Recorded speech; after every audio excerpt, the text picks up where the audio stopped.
Hey everyone, welcome back to Manual Theory. As you saw in the last video, I made it home in the 635, but I ended up finding a fuel leak. In this video, I'll show you what caused it and how I fixed it. So as you saw in the last video, as soon as I parked it, I saw a bit of a fuel leak coming out near this fuel pressure regulator over here. So today we're going to figure out what's going wrong and fix it. So step one, we want to rule out the regulator itself. One good way to do that is if we pull off this upper vacuum hose here, this hose should only contain vacuum. If you pull it off and you see any fuel, or if it has a really strong smell of fuel, then you know that the regulator itself is bad. So I'm just going to pull this off and give it a good whiff. It doesn't smell super strong. Obviously there's nothing dripping out. So we should be good to go as far as the regulator itself goes. If you do smell any strong fuel coming out of here, then you're going to want to replace your regulator as well. Now the next step is, since we're going to be pulling off this lower fuel return hose from the pressure regulator, we're going to want to relieve this system of any remaining fuel pressure. So the easiest way to do that is we'll just unplug the fuse for the fuel pump in this car that's number 11, and then we'll crank the engine for 5 to 10 seconds just to get rid of any residual fuel pressure. So on the E24, that would be this 15 amp fuse right here. So just set that aside. So now that I've got my fuel pump fuse pulled, I'm just going to crank the engine for 5 to 10 seconds. It'll either not start or it'll start but die right away. Both of those are fine.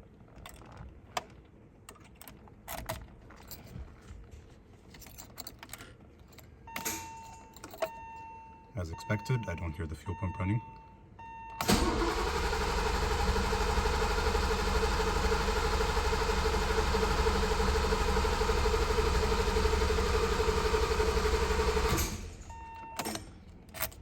That should do it. Alright, now that we've drained all remaining fuel out of the system, I'm going to start off by just disconnecting the battery.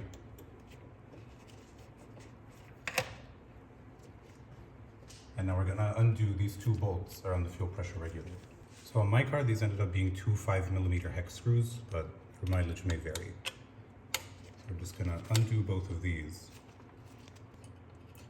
We're going to want to be careful because there is a washer that comes out with this.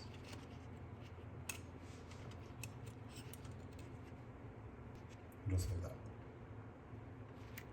So we can actually leave this lower hose on, in my case, since I'm not replacing the regulator, but if you are, obviously you're going to need to undo this clamp right here and then pull the hose off. In some cases, you'll see that the old O-ring actually got stuck here in the fuel rail. In my case, it looks like it's still attached to the pressure regulator, but I can see exactly where the leak is coming from. If you look right there, you can see that the old O-ring is actually frayed. This is our leak right here. So I'm just going to pull this off.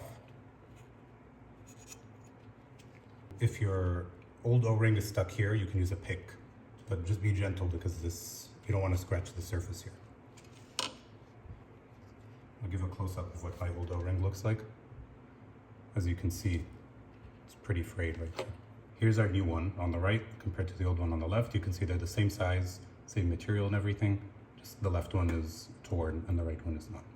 Now, to prevent the new one from tearing before we install it, usually it's a good idea to lubricate it with a tiny bit of motor oil. So actually what I'm going to do, I'm just going to pull the engine oil dipstick. Just pull a little bit of oil off of here, because you don't really need that much. Just enough to get your gloves a little bit lubricated. And then I'm just going to rub it all over the O-ring. You can see my gloves are all oily. There we go. Now it's nice and oiled up. So we're going to slide it back onto the fuel pressure regulator, being gentle.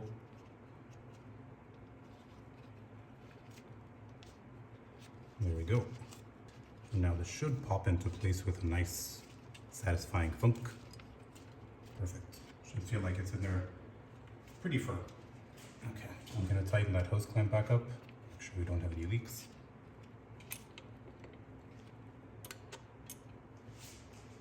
Now we're going to go back in with our two bolts that hold the pressure regulator in.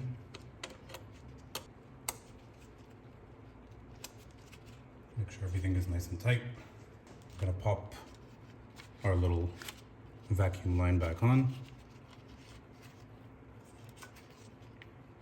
Try and make sure it's not too kinked. Give everything a nice good tug. Should be good to go. So we're not ready to fire up the engine just yet. We need to make sure that there are no leaks. So what I'm gonna do is I'm just gonna take a paper towel and stick it underneath this area back where it was leaking before. I'm gonna prime the fuel system several times and then make sure that I don't see any kind of wetness on the paper towel. At that point, if everything's dry, then we can fire it up.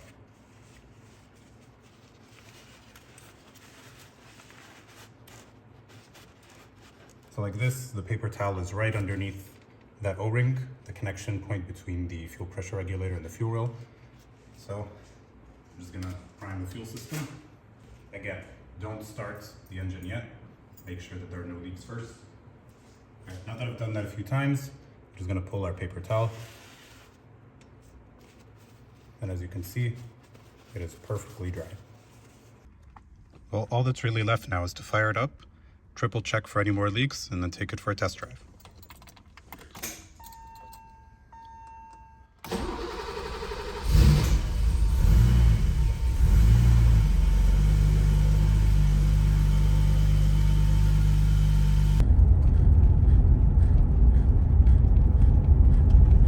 So I just took the car for a 20-minute drive, and as you can see, it is bone dry.